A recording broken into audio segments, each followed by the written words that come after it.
How can we use power to influence others? Although it's easy to confuse power with being the boss, power is much more complex. Being the boss does not automatically give you power. So what does power really mean? According to French and Raven's model, there are 5 bases of power in 2 categories. The first group is hard power, including legitimate, reward, and coercive power. These types are largely dependent on the individual's job.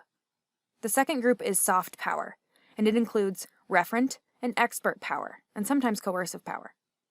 These types can be gained through effort and are within the individual's control. So the biggest difference between hard and soft power is the source of it. To put it simply, hard power comes from the job, and soft power comes from you. Let's look at each one of these in more detail and learn how to develop power. Legitimate power is the ability to influence others through the formal job description.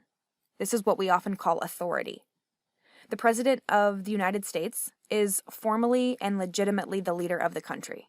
Your boss and professor have legitimate power in their relationship with you. It's difficult to increase legitimate power because it's based on the job, not the person.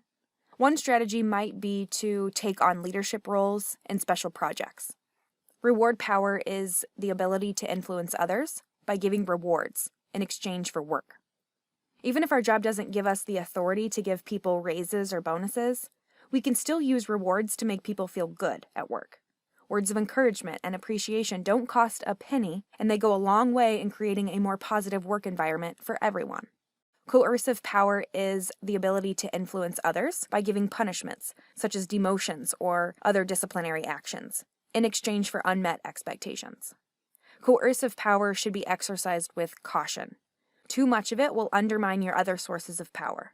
When we use it, we have to make sure we do it fairly and consistently across situations. Referent power is the ability to influence others because they respect and admire you, and because they have a strong, positive relationship with you.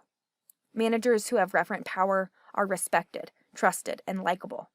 You can develop this type of power by expanding your social network and establishing genuine relationships with people inside and outside the organization.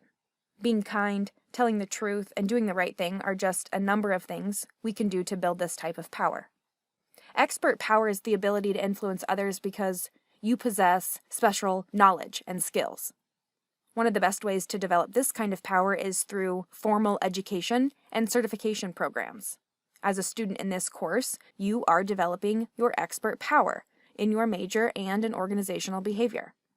It's also possible to gain expert power by becoming a technical expert in your organization. For instance, you may be the only person who knows how to build a website or set up a network. In this way, you become an asset to the company because you are one of the few who understand something valuable. It's important to recognize that the building of power itself is not the goal. The goal is to use the power we build to do good things for our employees and our organizations. So, continue developing your bases of power and use your influence to make things happen.